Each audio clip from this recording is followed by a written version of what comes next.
Uno de las preguntas ideales es importante el cambio que estamos haciendo hacia los transfemorales con las válvulas degeneradas biológicas, o sea que tenemos ya una nueva herramienta.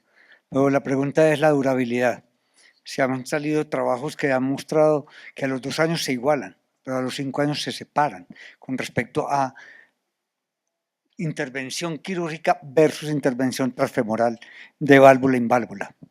¿Qué opinan los que ya han comenzado a trabajar duro en este campo? Yo mostré un trabajo de Sapien versus en nativo, ¿verdad? Y sí, realmente la reintervención es mayor luego de los 3 años. Probablemente por no ser exigentes a la hora del implante. Entonces pienso que debemos tomarnos el trabajo.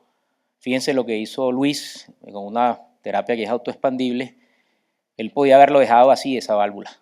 Probablemente los gradientes en ese paciente con una 16% de fracción de eyección les iban a dar bajo, pero 24 y 48 horas después el paciente iba a tener un gradiente medio 25-30. Era una disfunción completa de la prótesis. Entonces pienso que probablemente hay mucha tela por cortar, tenemos que ser más exigentes a la hora del mejor resultado posible. ¿Y por qué se reintervienen las válvulas? Probablemente se restenosan más, y es como mostré en la foto, 2 años y medio después, tanto un auto expandible como una balón expandible al haber quedado con Pinwelling, ¿sí? Entonces, vale la pena ser más exigentes a la hora del resultado final y probablemente eso va a impactar mucho en lo que es daño estructural, trombosis y daño de la misma prótesis. No sé si alguien quiera decir algo más.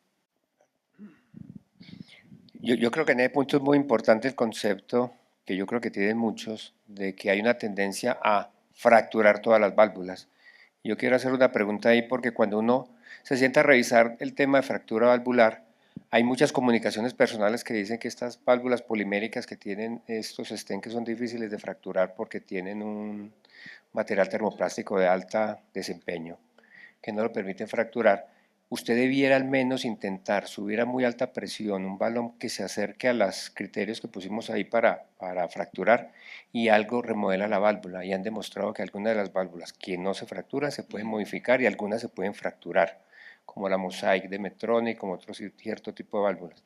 Entonces lo que decía, me fue, Cristian, es muy importante porque uno tiene que ser muy exigente a la hora de implantar estas válvulas. Si usted compara las válvulas transcatéter en válvulas nativas, la durabilidad a largo plazo es igual o superior a las quirúrgicas y muy probablemente estas tengan las mismas características si usted es exigente en la hora del implante, en la hora de evaluar los gradientes. Tener en cuenta algo que están reportando recientemente y es que hay una discrepancia entre la ecocardiografía y el gradiente que usted ve en la sala. Entonces no se confíe en el ecocardiografista, en el gradiente de la ecocardiografía, siempre evalúe el gradiente pico a pico en la sala y es muy importante que usted llegue a un valor óptimo en la sala. Entonces hay una serie de cosas que usted tiene que perfeccionar a la hora de hacer este tipo de implantes para que logre un resultado óptimo y probablemente a largo plazo una durabilidad muy buena. Lo último es que los resultados de Sapiens que se publicaron fue en pacientes de muy alto riesgo, con unos gradientes altos y con una desproporción. Paciente prótesis muy alta, cercana al 70%, perdón, 60% de desproporción severa. Entonces, probablemente la fractura y estas técnicas de optimización no existían. Y lo último es que muy probablemente la fractura post-implante sea la mejor forma de fracturar, porque como las vamos a fracturar todas, vamos a ver a largo plazo qué pasa. Yo hago una intervención, una anotación adicional. Yo creo que es muy importante eso que está diciendo Cristian. Lo que nosotros hemos vivido realmente es que hay unas válvulas que hemos venido haciendo procedimientos de valve in valve y tenemos que reconocer que a lo largo de la experiencia hemos ido cambiando nuestra práctica.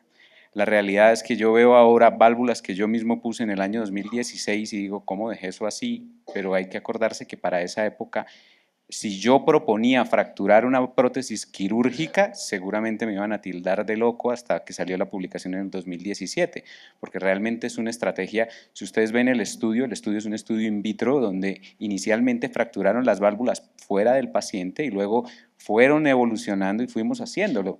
Pero cualquiera de nosotros que se hubiera ocurrido romper una válvula, pues eso nos hubiesen tildado de locos en su momento. Lo que hoy tenemos es que esos pacientes que han venido, que tratamos en la era prefractura, son pacientes a los cuales eran realmente muy añosos y a los cuales dejamos con una válvula que probablemente no va a ser óptima. Y esos son los pacientes a los cuales tenemos seguimiento de 5 años. Mientras que cambiamos nuestra terapia, si bien salió en el 17 las estrategias, Cristian se acuerda las maromas que hacíamos para conseguir balones True y balones Atlas que nos dieran la capacidad de romper esas válvulas. Entonces fuimos evolucionando y solamente más o menos hacia el 2022 pudimos tener de manera estándar o de manera libre en nuestro país balones que podrían generar la fractura y que podían dejarnos gradientes más bajos. A partir de ahí, nosotros ya comparamos nuestra casuística más o menos como 70 válvulas puestas antes de fractura y 50 después de fractura, y lo único que cambió en las dos poblaciones fueron los gradientes. No cambió la insuficiencia, no cambió la fuga perivalvular y no cambió la mortalidad de esos pacientes, al menos en el seguimiento que tenemos. Lo que sí bajó es los gradientes, y es que esa primera serie que teníamos de pacientes antes de fractura tenía gradiente medio de 23. Es decir, el promedio de esos gradientes eran 23 y esa era la realidad para nuestra práctica en ese momento. En la actualidad el gradiente de esos pacientes está por debajo de 10 milímetros de mercurio.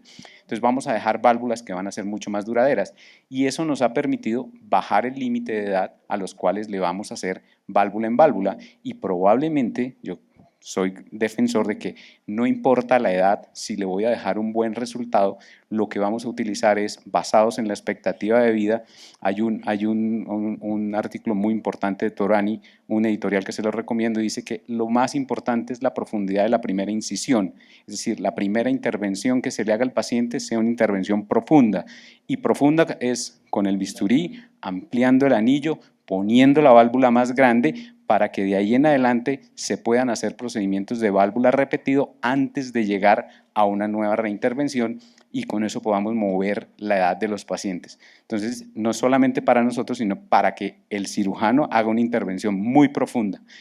Y esto es todo un proceso que también se está creciendo, si hacer manuglian, si hacer conos, si hacer qué tipo de ampliación, y hasta allá estamos aprendiendo. Los que hacen manuglian, el manuglian no es una buena alternativa de dilatación del anillo, de crecimiento del anillo, son mejores las alternativas de cono o minoca.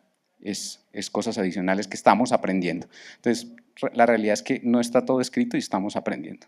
Sí, mi comentario iba a lo que dice el doctor Cabrales. El cracking, la posdilatación tampoco es que mejoren 100% los resultados, ¿sí? Y eso lo demuestran los estudios.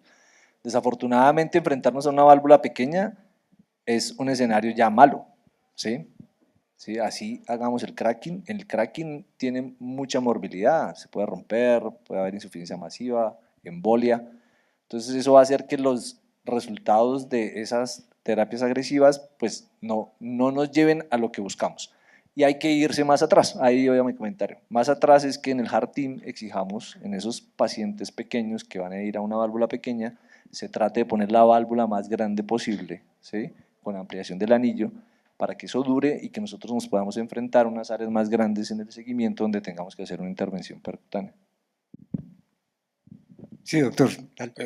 Adicionalmente a lo que ya dijeron Jaime y Liliberto, que estoy completamente de acuerdo, creo que vamos a tener una epidemia de esas válvulas que hicimos, que les dejamos unos gradientes antes de cracking, y que ahora pues valve in valve va a ser imposible, o por lo menos no muy fácil, y van a tener que explantarlas. La parte que realmente importa aquí es si necesitan una cirugía adicional, porque explantar una válvula con valve in valve es malo, pero si además de eso le tienen que cambiar la aorta ascendente, ya el riesgo se vuelve tan alto que puede ser prohibitivo. Es un llamado realmente a planear un poquito más el futuro de los pacientes, cosa que no se hacía antes, y es si es un paciente muy joven y que tiene una morfología de la aorta que eventualmente pueda terminar en cambio de la aorta ascendente, pues es mejor insistir en primero una intervención quirúrgica con las consideraciones que ya oyeron. Hoy, un dato adicional, yo creo que cada vez nos tenemos que adaptar más en estos pacientes a todas esas terapias complejas, a modificar los leaflets, a hacer protección coronaria, a craquear las válvulas, a romper los anillos para obtener buenos gradientes, porque simplemente no obtener buenos gradientes en estos pacientes en valve-in-valve se traduce en mortalidad, como ya lo sabemos, como ya lo vimos en el VIVID y como bien lo mostraron los diferentes estudios, algunos de ustedes acá. Entonces aquí acostumbrarnos a fracturar se tiene que volver una costumbre para alcanzar los mejores gradientes posibles en estos pacientes. Yo quiero hacer un comentario con Sí, doctor respecto Villegas. a nuestra responsabilidad en los Heart Team con respecto a la definición de los pacientes que debemos manejar. Con el doctor Lévano nosotros colocamos en SaludCop hace muchísimos años las válvulas autoexpandibles cuando empezaron a llegar, y esos pacientes ya nos han llegado con las válvulas degeneradas para la segunda válvula.